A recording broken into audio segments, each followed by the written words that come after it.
Hi, I'm here with Dennis and George, and today we'll be talking about their project. Can you please introduce yourself? Sure, Dennis. Hi, I'm Dennis Kappen. I've been working at FASD for the past 17 years, so it's been quite a while. But nevertheless, happy to work with George on a couple of projects, and we're here. Yeah, my name is George Paravantes. I'm one of the professors in the School of Creative Media and Creative Arts, and my background's interaction design.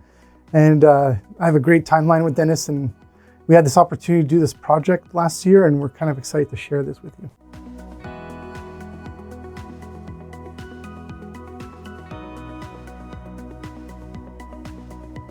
The opportunity came up to work with, is it APMA? APMA, where they were working on an electric vehicle that's Canadian made, and they had reached the point where the human-machine interface had to be developed.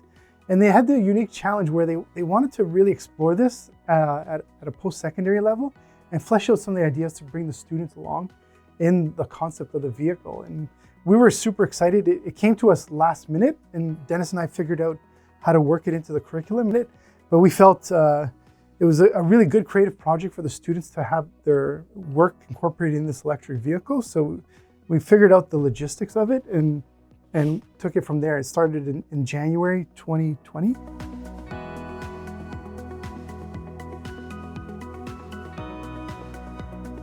And we should also be thankful that both our faculties, like the Administrators, FAST administrators, I mean, also appreciated and supported. Yeah, that was a key part too. Because this would never happen if it wasn't for the support of FMCAs and with Yeah. FASD, because we had some great ADs.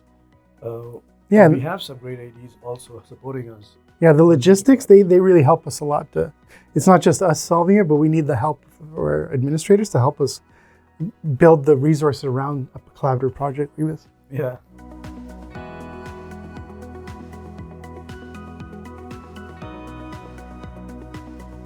Designing for a car and its interface is a lot different than building an interface for your phone. So it was a bit challenging having students understand that context and scenario and how different it was. So they got that appreciation.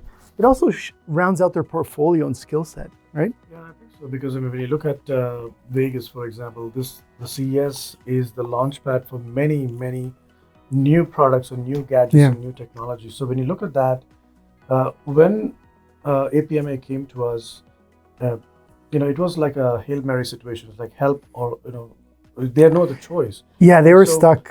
And so for us, it was a blessing in disguise. And we said, we need to make it to, we didn't know that things would be incorporated into the car at a certain point in time.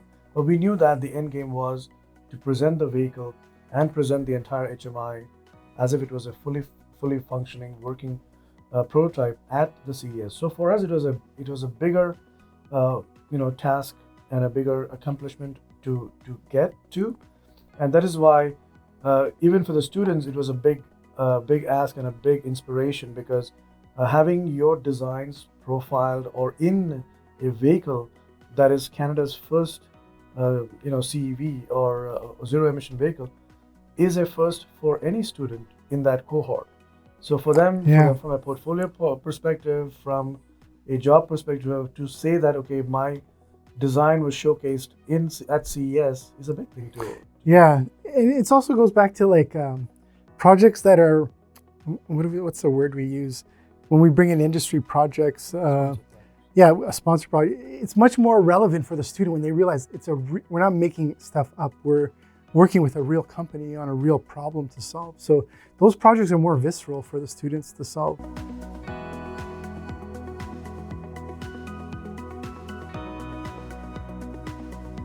Yeah, and Vegas was different. I mean, for us, Vegas was, looking at that entire hall full of automotive, projects, and with other car companies also there.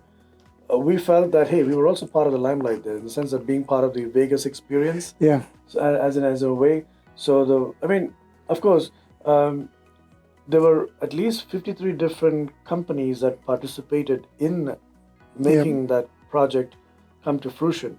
So when you look at that, it was happy to hear the CTO call out Humber College, at the session. Yeah. Call out a few other academic partners also to help the fact that they were not there on their own. Yeah.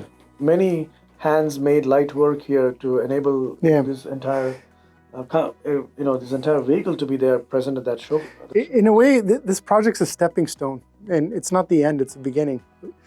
With this expertise that we have faculty in our school, bringing in more projects like this is kind of our goal, because the contemporary electric vehicle, autonomous vehicle, it's coming. It's here and it's coming in different. So having the expertise in-house and having the students to work on this, we're looking to attract more companies to kind of do this kind of work.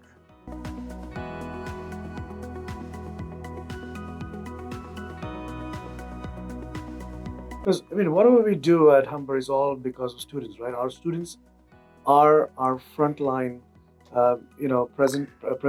presentations of what we are as we stand behind. So when you look at what they did, looking at working on the thesis at the same time working on this project, which is an intense project, because we have big players here.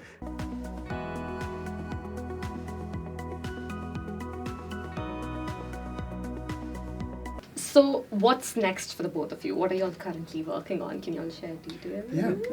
We're working on another crazy project, so. Yeah, this year's scope is different. The students are working on looking at space technology that's been used in the past or is currently being implemented and trickling it down to solve some problem on Earth.